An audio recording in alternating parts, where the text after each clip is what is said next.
இந்த ஆணவ கொலை அதெல்லாம் கொன்றுவேன். அக்கடேஷன் கார்டை புடிங்கிட்டு அனுப்பிச்சிருவேன். பீகார் பத்தி மேட்ரு அந்த ஆமா. பீகார் அதெல்லாம் ஓ நோ நோ. அப்போ சரி பேசுறாரா? பேசிட்டாரா? நீ பேசு. அருண்ராஜ் சார், எங்க இருக்கீங்க? உங்க தலைவர வர சொல்லுங்க சார். நீங்க வேற போய் அதிகாரிகள மொறச்சிட்டு இருக்கிறீங்க. தேவையில்லாத வம்பு இழுக்கிறீங்க. இன்னும் இந்த கவர்மெண்ட் பத்திலாம் தெரியல உங்களுக்கு. தெரியாம இருக்கீங்க. நாளை காலைல வீட்டு வாசல் தட்டுவாங்க. என்ன 3 செக்ஷன் சார். அவர் மிகுந்த மன உளைச்சலுக்கு ஆளாகி தற்கொலை செய்கிற அளவுக்கு போயிட்டார் சார். நீங்க வந்து அவர அவதூறாக பேசியிருக்கிறீர்கள். அரசு ஊழியரை பணி செய்ய விடாமல் தடுத்திருக்கிறீர்கள். மிரட்டி இருக்கிறீர்கள். முடிஞ்சது. இதுல வேற கேமரால பதிவு செஞ்சிருக்கீங்க. ஆமா, கேமரா ஆதாரம் இருக்குது. அதனால உங்கள நான் கைது பண்றேன் சார்ன்னா ஒண்ணும் பண்ண முடியாது.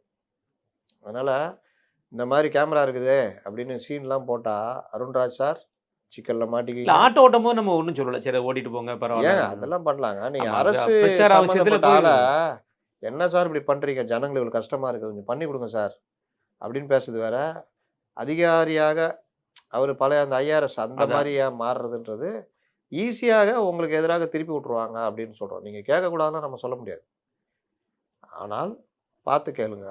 சிக்கல்ல மாட்டிக்காதீங்கன்னு சொல்றோம். ஃபேஸ் பண்ண தயாரா இருந்தீங்கன்னா கேட்டுக்கலாம் அவ்வளவுதான் அப்போ வித்தியாசம். நீங்க வந்து வாய் விடுறது, பேசுறது எல்லாமே உங்க வார்த்தையில நிக்கணும்.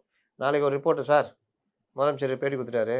அப்புறம் எப்போ வராரு? அப்படின்னா, ஆ என் தெருவுக்கு வர சொல்லு. அங்க வாடா பார்த்துக்கிறேன்ற மாரி அதுக்கு ஒரு பதில் சொன்னா நடக்காது. ஆமா. இவர் குத்தாட்டம் போட்டு தமிழுக்காக ஆடுனாராம். யாரு? ராஜ்மோகன் கண்டுபிடிச்சிக்கிறாப்புல. அதுல வர எல்லாருமே விஜய் தானா? நீ விஜய், நான் விஜய், எல்லாரும் விஜய். எல்லாரும் விஜய். சொத்து எழுதி வச்சிருங்க. ஜனநாயகம் பண்ற டிக்கெட் எல்லாருக்கும் ஃப்ரீயா ஃப்ரீயா குடுங்க. குடுத்துருங்க. எல்லா விஜயும் பார்க்கட்டும். என்ன இது இது வந்து இவங்க ஸ்ட்ராட்டஜியா அவங்க நெனச்சுக்கிறாங்க. இப்படிலாம் சொல்லிட்டா எல்லாரும் வாய் மூட்டுவாங்கன்னு. நீ ஒண்ணு சொன்னா 4 சொல்லுவாங்க. எல்லாரும் விஜய்னா சொத்து எழுதி வைங்க. கண்டிப்பா. இல்ல எல்லாரும் விஜய்னா எல்லாம் டெய்லி வந்து பாருங்க எல்லா விஜயையும்.